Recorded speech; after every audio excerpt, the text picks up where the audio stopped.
Hey guys, so it's been a minute since I've been on YouTube or any type of social platform, with the exception of Facebook Live. I've been doing some live teachings, but I don't know how 2024 was for you guys, but it was an interesting year. That's what I can say. I learned a lot in 2024, but 2025 is a year where things are going to just move fast.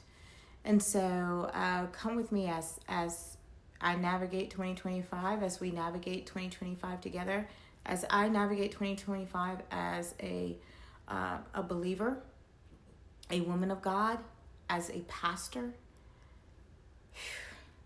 and not allow the rhetoric or the noise, the chaos that's going on around us to lose traction with staying focused with what God has for me and for us. How do we do that together? How do we do that in 2025? I think this year is going to be a year of exponential growth, yes, but it's also going to be a year that things are going to move quickly.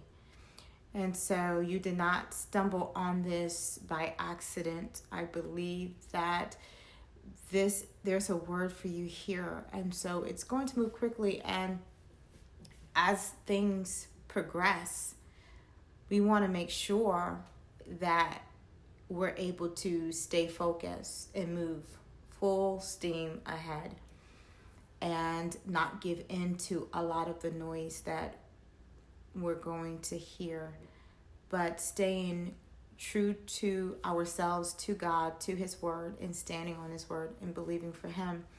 And so in 2025, I know there is a lot of liberation. There's a lot of freedom. There's freedom that's going to take place.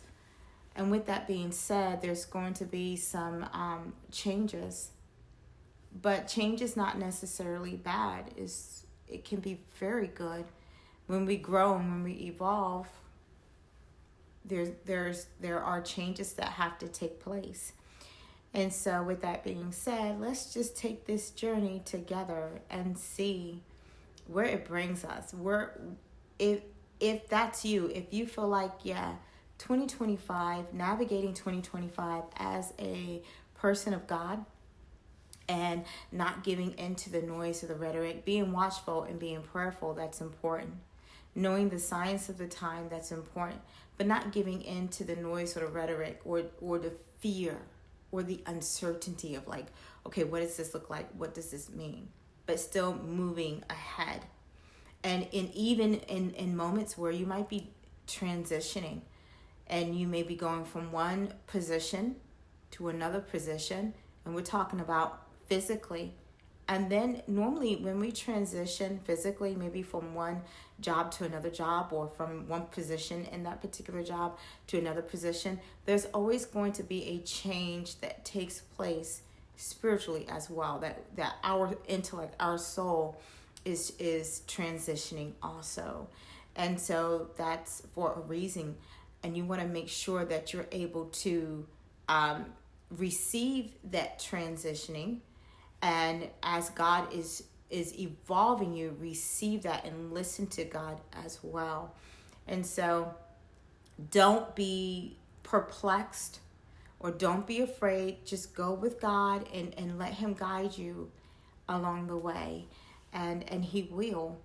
And come with me on this journey and put in your comments what 2025 has been like for you so far. And what that looks like for you.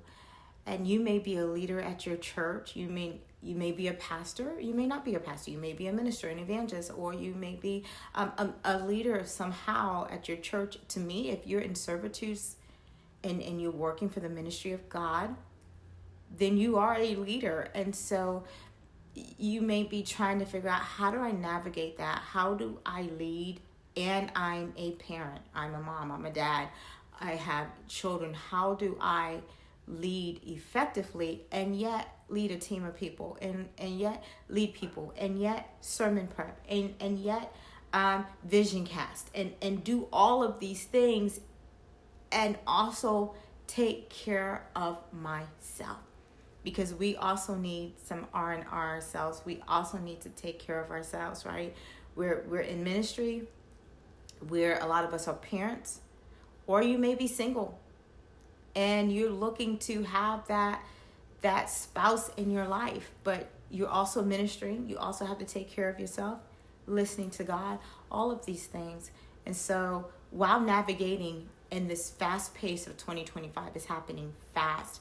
And so the important thing is that we have to stay in prayer, stay in constant communication with the Lord, trusting Him, making sure that we're in tune with Him, aligning our soul, our very intellect into His word, with His word every single day, talking with Him. It's important that we do that so that we don't miss it. We don't miss it. We don't misunderstand His voice, because it can be confusing at times, especially as loud as it has been in 2025 so far. And it has been loud. The atmosphere is roaring greatly. And so we have to remember that in that roar with the atmosphere, that we don't confuse those sounds that the enemy can tend to make. He walks around like a roaring lion, seeking whom he may devour, that we don't confuse that voice for the voice of God. So in order not to do that, we have to stay in tune with God every single day and renew our minds. How do we do that? Getting up, staying in prayer with the Lord, staying in His word, focusing, fasting and prayer. And listen, I am a firm believer in praying and your prayer language, speaking in tongues every single day. It is powerful. It wasn't something that just happened one time. It is a gift for every believer if you receive it. It's a gift for every believer. And it is crucial. There are times that we will not know what to say in our native tongue, but the Holy Spirit knows exactly what to say. He knows what to pray for. So it is crucial that we have our prayer language. And so join me in 2025 as we transition and together. And if there's anything new happening with you, put it in the comments. If you are in need of prayer, I would love to intercede with you in prayer. Put it in the comments, and I will be talking to you all soon.